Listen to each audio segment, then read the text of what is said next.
The car park in Leicester, where the body of King Richard III was unearthed 5 years ago, has been designated as a site of national archaeological importance.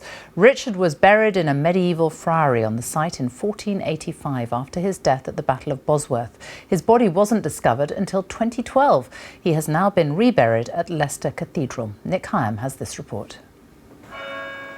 2012, and archaeologists from Leicester University mark out a council car park in the centre of the city, just where someone spray-painted the letter R on the tarmac.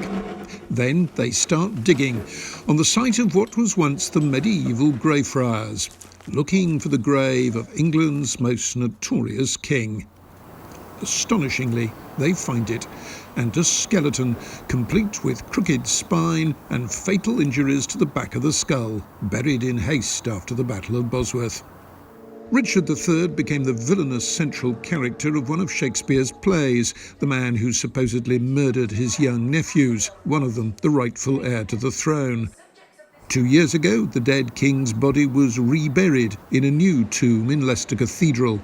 And now the car park, or at least the archaeological remains hidden beneath it, has been made a scheduled ancient monument.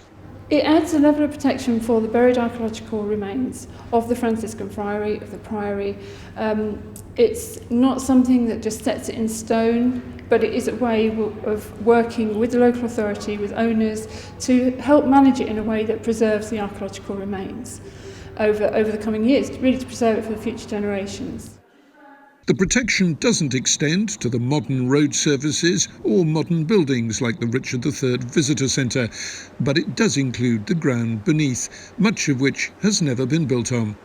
That means archaeologists think the medieval friary's remains have stayed undisturbed since it was demolished almost 500 years ago.